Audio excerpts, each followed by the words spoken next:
Okay, welcome back. All right, so what's been going on? You saw the title of my last video. Um, so basically, when we took the rock out, pulled a few plants out, reset them, put a few plants in, just threw the tank literally right back to where we started to.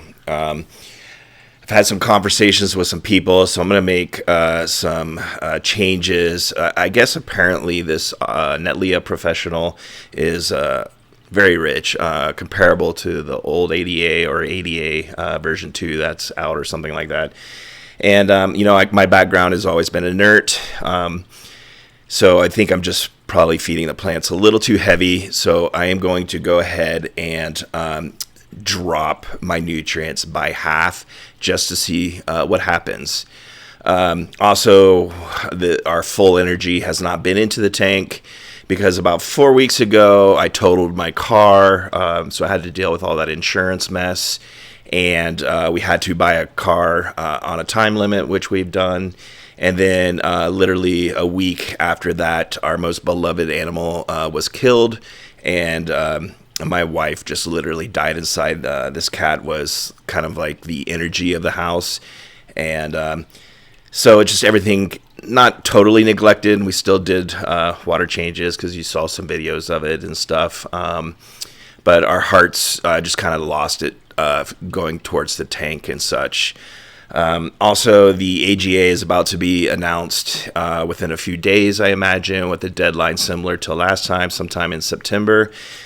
So I have a decision to make, and that is, do I finish this for the YouTube thing or stop all videoing and go for the AGA? But my thinking is, with this tank so unstable still, if I go for the AGA, obviously I can't use this one. Everyone's seen it, plus Vin Cuddy has comments on it, so that would be a disqualification.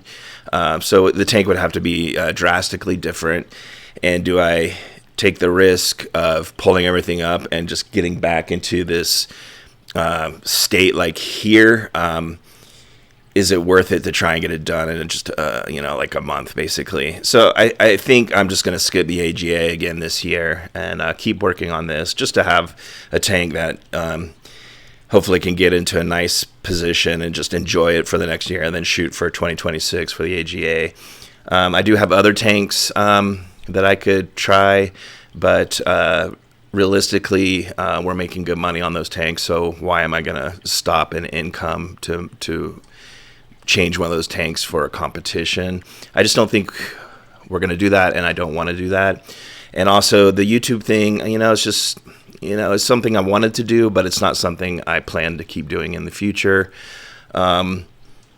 So yeah, might as well just finish this up so there's a beginning and an end with the little series, and we'll see where it goes from there.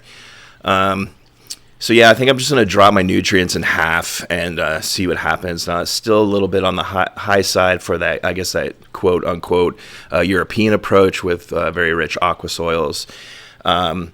So if I cut them in half, that's going to make it 9 ppm of NO3 weekly. I think we'll go to 2.4 PO4 weekly and 12. Let's see. Yeah, if there's just 2 doses in half, that would be 12 weekly potassium. And I think I'm going to keep the micros the same. I don't see any issue there. And why limit it when you're not seeing any issues there? And that's only 0.45 FE weekly as a proxy. And hopefully that'll kind of get this tank in order. And it's only these 2 tanks that are having the problem, and they both have the same exact soil, where one other tank has Landon and the other one has Black Diamond blasting sand. I am dosing the exact same for all of these tanks. Those other 2 tanks are flawless, doing really well, and they've been actually holding the business together. And so it's got to be the soil. Oh, also, I ordered another U-Gang reactor from Aqua Rocks, Colorado. I slapped a second one on this tank to see if it was maybe a CO2 issue. And I think maybe CO2 was a little bit low because there's just so much off-gassing with this sump tank. that the second one has helped, but not as much as I thought. I can still run them full blast, and I see no stress in the fish. So I got curious. I bought the Hanna CO2 test kit, and we did test on both these aqua soil tanks, and this one was at 36 parts per million, and the 120 was at 40.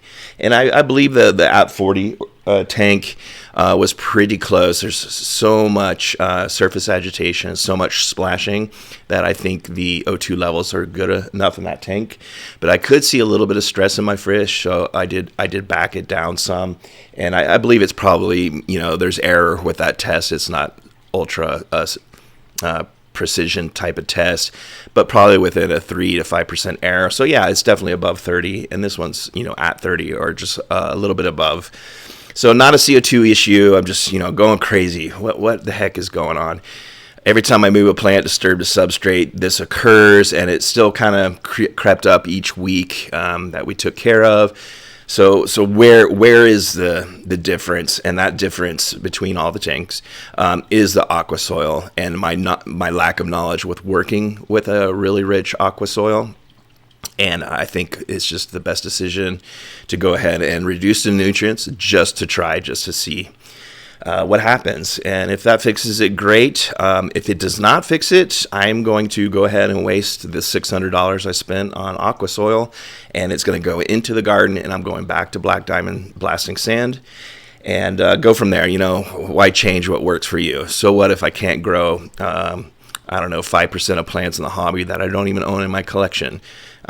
There's nothing ultra difficult here. So, it would suck to waste that money, but again, the business has paid for that multiple times over. So I'm not too concerned with it. If it was just my job paycheck and I lost that money, yeah, that would hurt. But, so be it. So today, obviously, we're going to scrape all this out and, wipe the back. And you can see how we just kind of let this go. We've just kind of lost motivation. The Didipolis here. So we're going to get that resituated. Like last week, we did shrink the pogo in the back, and we did put in one more section of the Taiwan lily over here. And it was just a little piece, so it should come up. We'll go ahead and try and get a street position in today, just something manner. We just spread everything out just to have a lot of pieces for when we made the move. We're going to get the loose ends here fixed. We're going to trim off algae-filled leaves. And I apologize, I don't have the name yet on this. I will have that eventually. We're just going to trim off those algae-filled leaves. Same with the hygrophila in the back there. And there's a possibility that we're just going to maybe just swap these two, the lily and the hygrophila over here. Reason being, no real reason, just maybe to just take a look at it, or maybe it'll stay. I think it still all looks fine. I guess the reason would be these two plants are similar, but I know the height difference is going to make it okay, even though those leaf shapes are the same. But we'll see. We'll see what happens today. This is going to be a big task. Also, last week we did do a siphon on the sump, got all the mulm out, just looking for any answer, and the tank has ended up here. So that wasn't the solution or the problem. It's got to be my dosing schedule using this really rich aqua soil. So we'll see what happens. I did forget to mention, or maybe this is the first video. My videos are so spread apart. We just put in a Val Leopard over here. We took out the Mirio. Just it wasn't looking good in the tank. It looked thin and not bushy like I'm used to.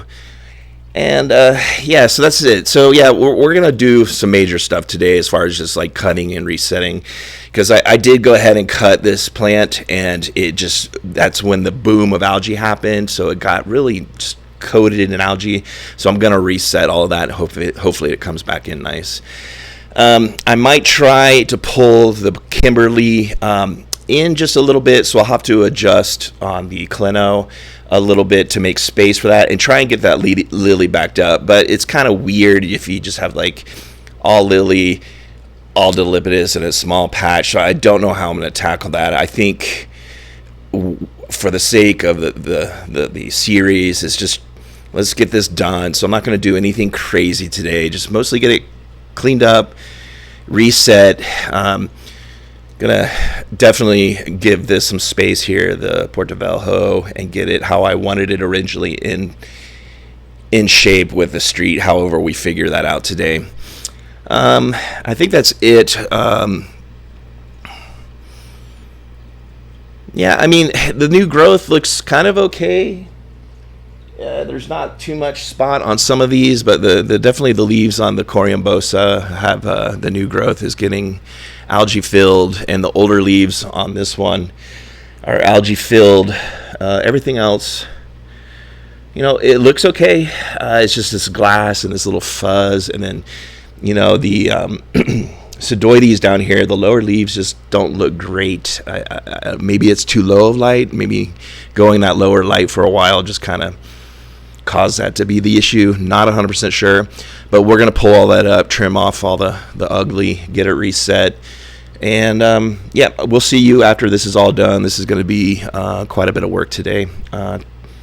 So yep, all right. Sorry the videos are coming slower. It's just been a rough month. That kind of cycle of misfortune has occurred, and that always affects you with your hobbies and whatnot.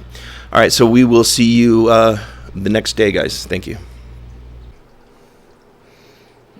Okay, so this is actually 1 week later, and basically, big decision has been made. This tank is being canceled, and the reason being is look at all this algae, and look at the water. This is 1 week later, and it's cloudy. So I am officially done with aqua soils. All right, sorry. Yeah, I thought it was not quite as straight. But anyways, we're officially done. We are losing too much money on our other tank, and every single week we have to deal with the problem. And it's just we're going back to what we know. Period. Unfortunately, we're going to lose about $700 in aqua soil, but we're just going to put it out in the garden with my wife's plants, where, in my opinion, that kind of belongs out in the garden. The most expensive garden soil available, right? So yeah, obviously we're maintaining this tank like more vigorously than the 120, and I'm about to show you the 120, but you can see we'll get the 120 and this tank cleaned up every single week, and it just comes right back, and we're wasting our time. Sorry I have failed you guys, but that's just what happens sometimes. You try new things. Sometimes it works, sometimes it doesn't. Unfortunately, this is a very expensive mistake. I figured doing the aqua soil with the knowledge that I possess would be a benefit, and it's been nothing but a negative. So yeah, we're just going to go back to what we know. So yeah, sorry I couldn't finish this Dutch series, but we'll be back. I'm definitely not quitting. The AGA is out of the question because both of these are going to be swapped. There are some good things going on, even though some, when I lowered the nutrients in half, the Pogo Kimberly took a massive hit. It did not like it. It actually looks better today than it did just a few days ago. The Longifolia looks really nice. I mean, it looks thick as all could be. The Cleno looks really good. The Taiwan lily looks good. And everything else is just completely covered in algae. The glass will be covered within the next few days, and these are just problems I don't have in my other tanks. So it's these two tanks, and the two things they have in relation is Netley or Professional. I messaged the gentleman over at Aqua Rocks, Colorado, sent me a picture of his tanks. They look beautiful, and I think it's my lack of experience with an aqua soil that is this rich and full of nutrients. I don't know how to do that, and I probably should have started like super low on my nutrients and just kept doing that so the tank adjusts to it. But I don't know. That's where my knowledge ends. So anyways, sorry I failed you on this tank. Obviously, we're going to be back to this tank as we get it ready to make it something Dutch and something just for the house for the next year until we wait for 2026 AGA. All right, I'm going to spin over to the 120 and show you the absolute freaking disaster that is.